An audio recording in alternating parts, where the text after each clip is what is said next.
Iwayan Agus Wartama alias Agus Tifabel divonis bersalah dalam sidang di Pengadilan Negeri Mataram pada Senin 5 Mei 2025. Ia diputuskan bersalah dalam kasus kekerasan seksual yang sempat viral beberapa waktu yang lalu. Agus disebut melanggar pasal 6 huruf C Undang-Undang Tindak Pidana Kekerasan Seksual atau TPKS, Junto Undang-Undang Nomor 12 Tahun 2022. Ia menerima pidana penjara selama 10 tahun dan dikenakan denda sejumlah 100 juta rupiah. Untuk informasi selengkapnya akan disampaikan oleh rekan kami wartawan Tribun Lombok, yaitu Robi Firmansyah. Rekan Robi, silakan untuk laporan selengkapnya. Ya, Arin dan juga Tribuners, pada hari ini terdakwa kasus kekerasan seksual Iwayan Agus Wartama menjalani sidang vonis yang berlangsung di Pengadilan Negeri Mataram. Sidang yang berlangsung mulai pukul 11.03 waktu Indonesia Tengah sampai dengan pukul 12.14 waktu Indonesia Tengah itu majelis hakim yang dipimpin oleh Mahendra Smara Purnamajati menjatuhi hukuman pidana kepada Iwayan Agus Wartama atau Agus Tifabel hukuman penjara selama 10 tahun dan denda 100 juta subsidiar 3 bulan kurungan penjara. Hukuman yang diberikan oleh majelis hakim ini lebih ringan daripada tuntutan jaksa penuntut umum yang dibacakan sebelumnya, yakni 12 tahun penjara. Mahendra Smara dalam vonis yang dibacakannya itu menyampaikan alasan memberikan hukuman lebih ringan daripada tuntutan jaksa penuntut umum karena Agus masih berusia usia muda, sehingga diharapkan dengan hukuman yang diberikan oleh majelis hakim ini dia bisa berubah ke depannya, kemudian bisa menjalani hidup jauh lebih baik lagi. Agus usai persidangan juga tidak memberikan komentar sedikit pun, namun dia sempat berkoordinasi dengan penasihat hukumnya upaya hukum apa yang ditimbulkan dari kasus ini.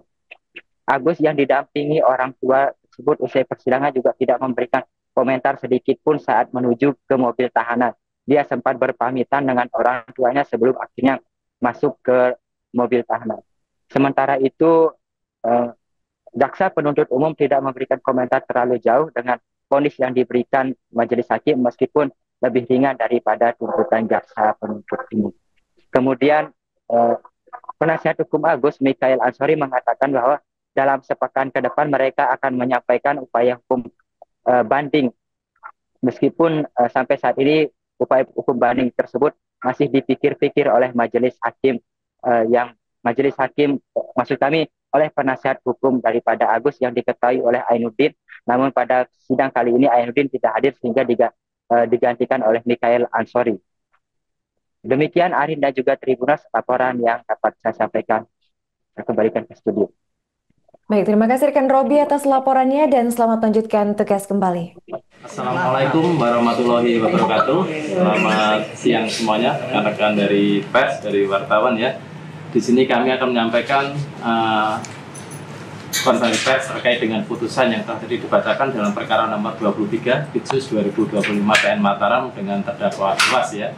Pada hari ini 27 Mei 2025 telah dibacakan putusannya oleh majelis hakim, di mana putusan itu dihadiri oleh penuntut umum ada 2 orang dan dari penasihat hukum terdakwa ada 5 orang yang hadir.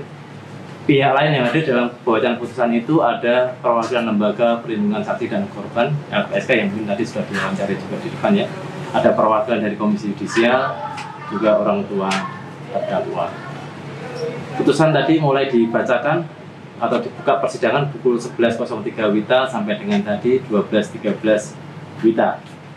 Jadi dalam putusan tadi telah dinyatakan bahwa terdakwa telah terbukti melakukan tindak pidana sebagaimana dalam dakwaan primer penuntut umum, di mana majelis hakim telah sependapat dengan penuntut umum.